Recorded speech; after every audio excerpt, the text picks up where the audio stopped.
Hello, welcome to my office. I've got a change of scenery today, so hopefully it all works. But let me know who's here because I'd like to see who I'm chatting with. I've got quite a few questions to go through today, but if you do have any questions during the live or any questions from the questions, then just leave them in the comments as well, and I'll answer them at the end. Hey Steve.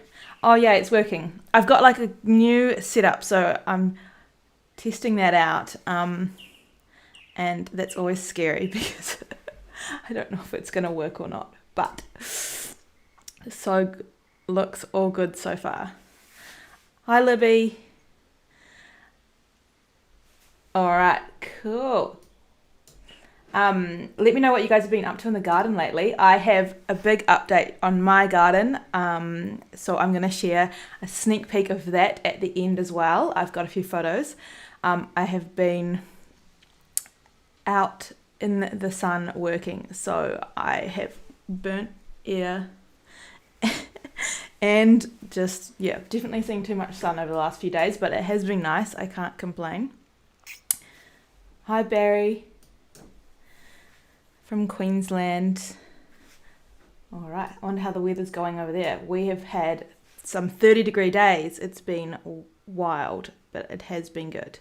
But I think it's going to rain a little bit coming up. So it was a good chance to get lots of gardening done before the rain. Hi Joe. All right, so I asked a few questions on my Instagram, just if anyone had any random questions, so I am going to answer those. But yeah, like I said, if you have any questions, just jump in and ask away. All right, so the first question I had, which is, how much space do you have? We are on 700 square meters, and sometimes I feel like we need more. So my space is probably around about that, maybe a little bit more than 700 square meters. And our house is plonked right in the middle of the block. So we have probably similar front yard and backyard. And at first, like sometimes I think, oh, I need more space, but I definitely have a lot of space yet to use. So I'm going headfirst into trying to utilize as much space as I have. I think if it depends on as well how many people you're trying to provide food for. I am mainly providing food for just me, and then half the time my partner as well. So I don't necessarily need heaps more space to be able to provide that amount of food. There's only so much preserving I can do, and only so much rainbow chard I can eat. So yeah, that is another factor as well, is how many people you are going to be feeding with your garden. But if you are feeling like you're running out of space, it is a really good time to start really experimenting and stacking. So when I say stacking, I mean sort of like utilizing height and layers, and that is something that I'm going to start doing soon. I have a little bit of it going on, especially in my back fence line. I've planted my trees, and then I also have in between my fruit trees some medium-sized shrubs, and then like the lower level ground covers and smaller shrubs. So you can really start stacking those layers, and also adding in like vines and things like that, and creating vertical gardens.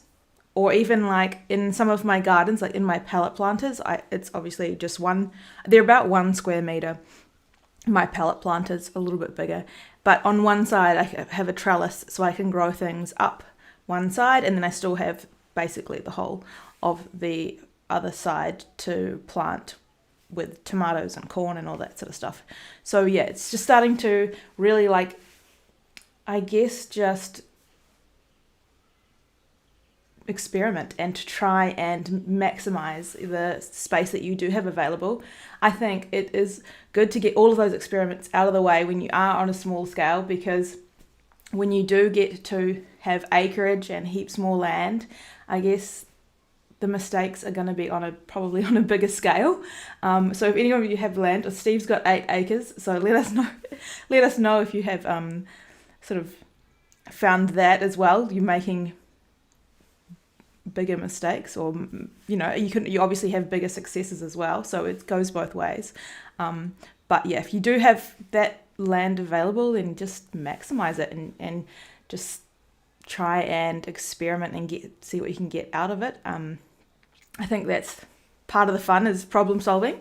So yeah, that's pretty much me. I have just I've got lots of space out the front, which I am working on, and I also have heaps of just random fence. Like my whole fence line can still do something, whether that's like passion fruits or I don't know. We're going to move on to that soon once I finish up my project I'm working on at the moment. But yeah, I would love to have a lot more land, but I still have plenty to use. The next question I have is again this similar but more extreme. Live in suburbia with no backyard. Where do I start? What can grow in pots for years? So this question came in a few parts, and basically they said they can't really grow seedlings because then they need to replant them into bigger gardens quickly, and they don't have any gardens. They just have space available to grow in pots. So there's definitely lots you can do with that, and I think that would be again somewhere where you really can start stacking layers and using the height and going into vertical gardening. But if you're growing in pots, then you can just select some sort of taller, deeper pots, and tomatoes grow well in pots, cucumbers. You can get lots of dwarf variety vegetables and fruit trees that will grow really well in pots. And that is where they can have a smaller root system, so they can still absorb enough nutrients to grow really well in pots rather than in a large area. So any of your like cherry tomatoes, they produce heaps of fruit in like a small pot. So you can start thinking about ones that are quite prolific fruiters or have a lot of fruit, and that way they will produce a lot less in a pot compared to in the garden. But if they're already quite good at producing, then that might be perfect amount. So I've got in my pot at the kumquat, which is maybe 1 meter tall. And if I put that in the garden, it would be like a huge amount of fruit, more fruit than I would even be able to have, because they are really prolific at fruiting. So having it in a pot actually is good for me because I don't waste any, I don't have too much. It's the perfect balance there. So that is another good one if you do want to grow a citrus, is grow the kumquat or a dwarf variety of citrus. They grow really well in pots. The other thing you could do if you're wanting to do lots more smaller scale things would be to do like a little kitchen garden where you have herbs in like a little planter on your kitchen bench. Herbs can grow quite well inside as long as they've got some light. And they're easy to use then if you've got them right in your kitchen, like just snipping them off for dinner. Basil is another good one for that. Herbs are great. Yeah, herbs are really great for small spaces. And a lot of herbs you actually do want to plant in containers because they can grow wild. Like mint is something that you would really want to grow in a container anyway, because if you let mint grow in the garden, it is going to go wild, and then neighbours and maybe your whole street will end up with mint from your place. So yeah, that is another one that's really good to grow in containers is a mint. Chives, yep, that's another good one. And yeah, cherry tomatoes. Oh, yeah, and you can get lots of miniature varieties of things. Chilies are another great one that you can grow in pots. And you can overwinter your chilies as well. So you could bring them inside in winter, cut them back, and then they'll put them in a nice warm sunny spot, and then when it comes to spring again, you can put them outside, and you can have chilies regrow from that, which is something I do as well, is overwinter my chilies. That way I have already a big plant and it can just take off and start producing heaps of chilies rather than waiting for little seedlings to grow. What else can you do? There's so many things you can do. You can also have like a lot of things grow in water as well. I grow like sweet potato vines you can just have sitting in water, and then you can just use the leaves on that as well as greens.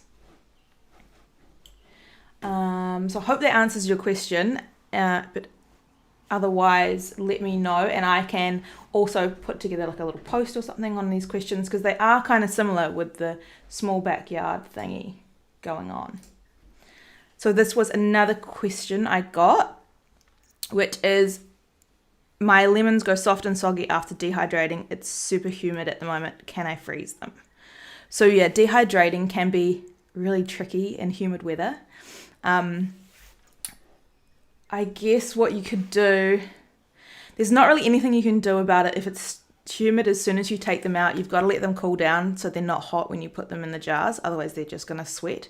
So you do need to let them dry, like cool down, which can then allow the humidity to get back into them. So you could either do it in a small room and have a dehumidifier. That's one option. If you had a dehumidifier, to just finish it off in a small room with a dehumidifier going. But then you're still going to need to put some sort of like a moisture absorbers in the jar, because if you live in a humid environment, that's just going to probably end up in the jar as well every time you open it to use them. So that it definitely is a tricky one. But those are some options, is the dehumidifier or the moisture absorbers. I have never tried freezing them, so I don't know if anyone else has tried freezing them. But that, I mean, you could always give it a go. Or just not dehydrating them and freezing them in slices, because you can still use those as well, just like you would the dehydrated ones, like fresh frozen slices of lemon in your drinks, and you know, you can use them in cooking, lots of things. So that is also another option, is just to forget about the dehydrating and just freeze slices. I can't go carrots. Carrots are definitely a tricky one, actually. And a lot of it is to do with the soil structure, like how compact or how loose it is, and also just like not burying them too deep, because the carrot seeds are so little, so you just sprinkle them on the surface, and then you can actually lie like something over top of them while they germinate, that still lets light through, some sort of netting sack thing.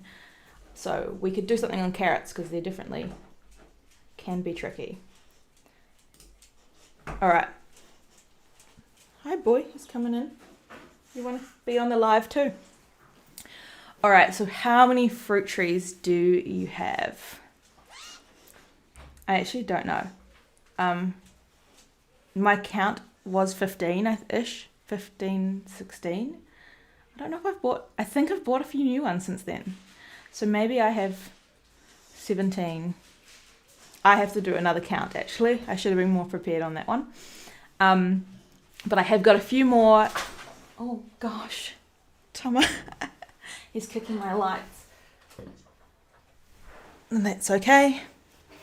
Yeah, I am going to be purchasing a few more fruit trees, so I should do another count. I can't decide, though, so let me know what you think. Or I'm trying to decide between a mango, because I like mango, and also a avocado, because I like avocado, or a nectarine. What was the fourth one? No, maybe it was just three. I think those were the main three that I couldn't decide between. So let me know what you think I should pick: mango, avocado, or a nectarine. Peach. Halen wants a peach. I'm not so sure on a peach. But yeah, so I think we're going around, I don't know what we're saying, 16, 17-ish fruit trees, and some are in pots and some are in the garden. And that doesn't include all of my mulberry cuttings, because I took heaps of mulberry cuttings. Next question. What tips do you have for growing in pots? It's another one about pots. This is a good one, especially in summer. It can get really hard growing in pots.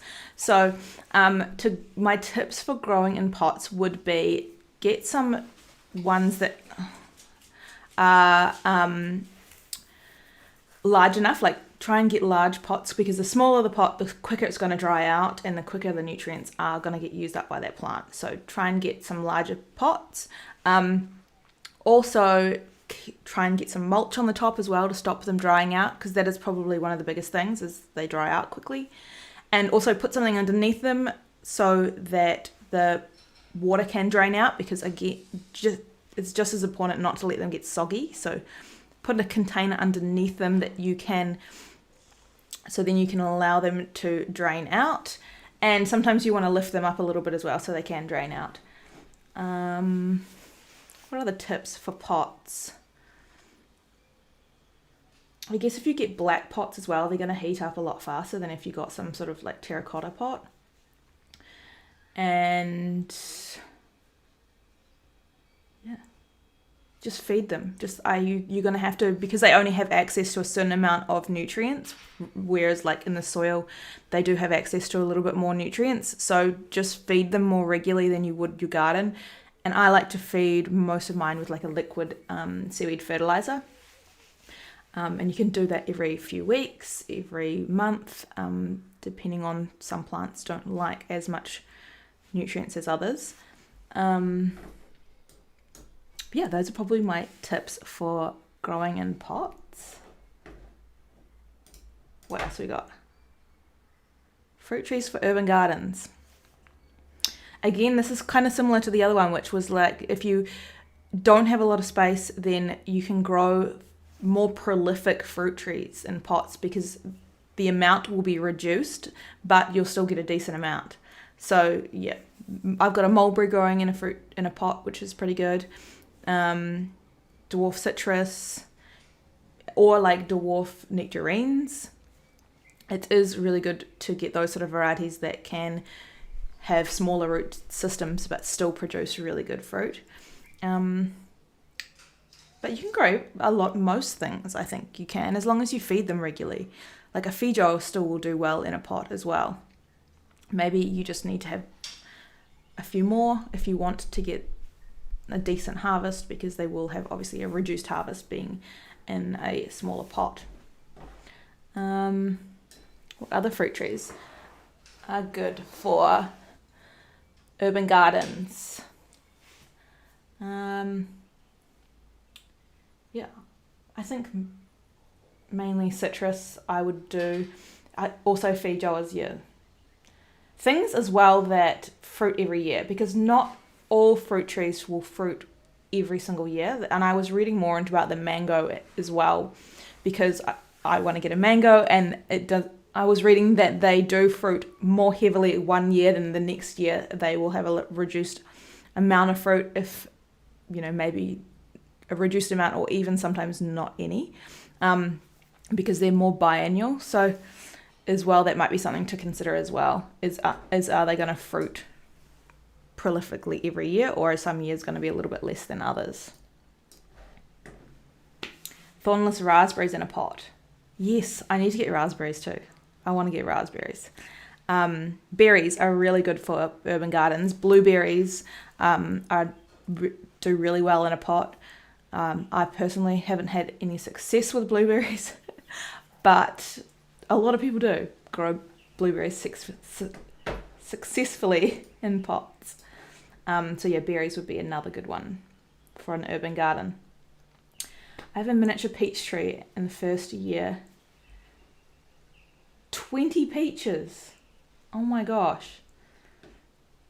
That's amazing for the first year, because fruit trees do take quite a lot of time to get up and running. I know a lot of my fruit trees have been pretty much 1 to 2 fruit up until their third year is when they start taking off, most of them. Just started tomatoes in Victoria. Yes, go the tomatoes. I'm so excited for tomato season. All right, what else we got here? Tips for summer gardens of mine always die. I feel like I'm quite well versed in this now, living in Perth. It is so hot in Perth in summer, and it is so dry. It is like the desert. It is my first few years of gardening in Perth, I definitely had a lot of failures because we also have very sandy soil, so that doesn't retain any moisture. It's gone. You water it, and in like half an hour, it's gone. So to prepare your gardens for summer definitely is add in lots of compost so that your soil has got lots of nutrients in it and it has more fiber in it. Then mulch, a thick layer of mulch is also really good at retaining the moisture. Sort out how you're going to water things, like whether you have automatic retic or you have a hose nearby. Just make sure it's all working and check your sprinkler systems are clear and clean and ready to go if that's how you're going to water your plants. And what else? Sometimes you might need a cover. I've found there's certain times where it's just like, if you're getting 40 degree days, after 40 degree days, it doesn't really matter if you water or not, they're still just going to get sizzled. So that's where I have my pallet planters on wheels and I wheel them in under the shade.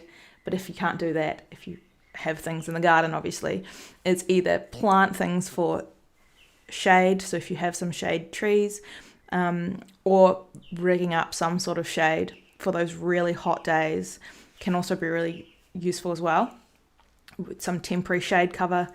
But also, just water them in the mornings, first thing in the morning on those really hot days, and then you might need to water them in the afternoon as well, just to bring them back to life after they've just suffered through their multiple 40 degree days, which usually for us is around Christmas time. We tend to start getting quite a few consecutive 40s. Where obviously depends on where you are gardening, so I'm not sure. David is in Tasmania, so how is your weather like in summer? I think it's been snowing in Tasmania at the moment, which I thought was wild, considering that we're already getting into the 30s here in Perth. It's crazy. All right, so that's pretty much it. Summer gardens, compost, mulch, check your watering, maybe provide shade if you can, and then just water them in the morning before you go to work, and then you might have to give them a little top up in the afternoon to bring them back to life. Good spelling here from my behalf. Did your dog ruin your garden? How did you keep him out? I am losing so many plants. So I do get asked this quite often because I have a dog. Did he ruin my garden? And the answer, I guess, will be, for me, was when he was younger, like when he was little, he ruined my garden. 100% ruined my garden. He cut fruit trees off. He stomped on things. So I had to rig up some temporary fencing around my veggie patch, which then I came home from work one day and he had got into the fencing and he couldn't get back out. So was completely trampled. He had just been, I don't know how long he had been locked in there. So that was not going to work either. So in the end, I just had to roll with it and kind of know that for that time when he was a puppy and he was wild, that I was probably going to have a lot of failures in the garden, but then just keep trying to teach him to not do that. Dug only a couple holes, not many holes. Mainly it was just like the running through, trampling everything, which thankfully he has completely grown out of, and he sleeps 99% of the day and doesn't ruin my garden anymore. So hopefully if you do have a dog, it is just a phase when they are younger. I don't really know what I would have done if he hadn't grown out of that. But yeah, maybe you would just have to put up some more permanent fencing, or start doing things in raised garden beds and stuff like that. Although he used to jump into my raised garden beds as well. Only when they were empty. Like if I had removed most of the plants, he would jump in, and then like there'd be these big stomp marks everywhere. But if they were full of plants, he didn't really jump in them. So I just had to keep planting them with lots of plants. But I hope that you can figure that out as well, so that your dog doesn't ruin your garden all the time, because I know how frustrating it is, especially when it's a fruit tree that you've been like looking after for years, and then suddenly it's like cut off at the base. That happened multiple times with my poor feijoas.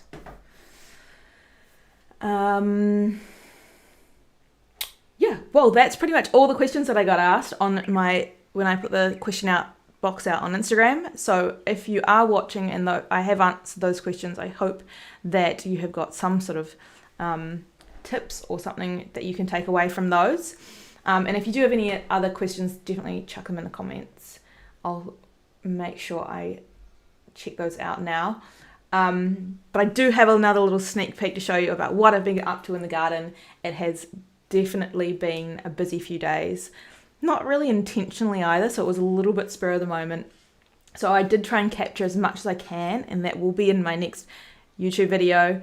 I just got to finish off putting that together. But yeah, it was like we kind of made the decision within an hour that we were going to get a massive truckload of soil delivered. So that was all go on, I think it was Thursday, Friday. And it took probably 2 days worth of wheelbarrowing to get rid of all the soil. So it's been busy. I got so burnt. I wore a hat, but my ears weren't really in the hat. So that was a lesson to be learnt. But here it is. This is wherever it is on the screen.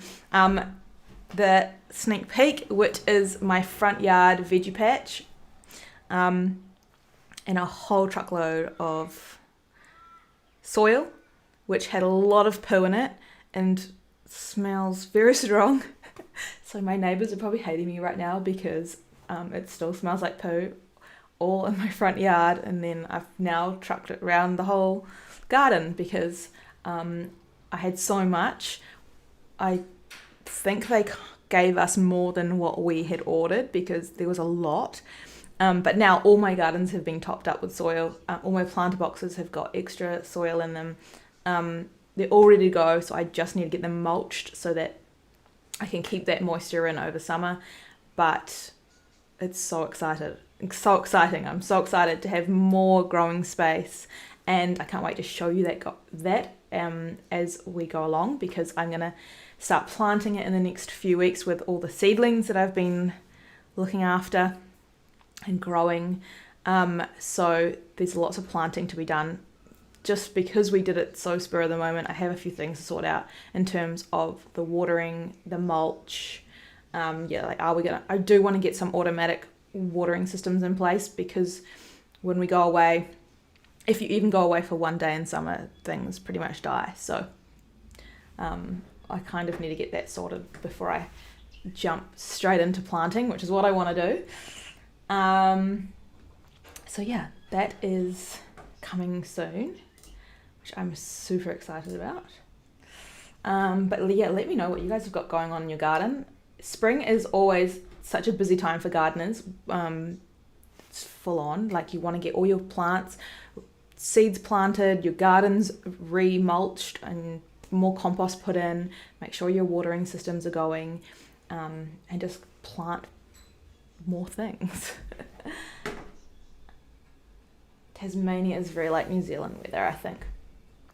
Yeah, I do want to get to Tasmania as well. I know there's a lot of gardeners over there, so I'd love to take a trip to Tasmania and check out some of those gardens.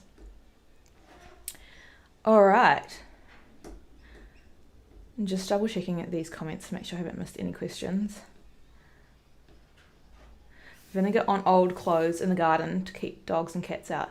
That's an interesting one. Worth trying if you've got cats and dogs in your garden. I know we do get a few random cats in the front garden, so it'll be interesting to see how that goes with my new gardens, and if I have to figure that out, I will, because I don't want cats digging up my garden.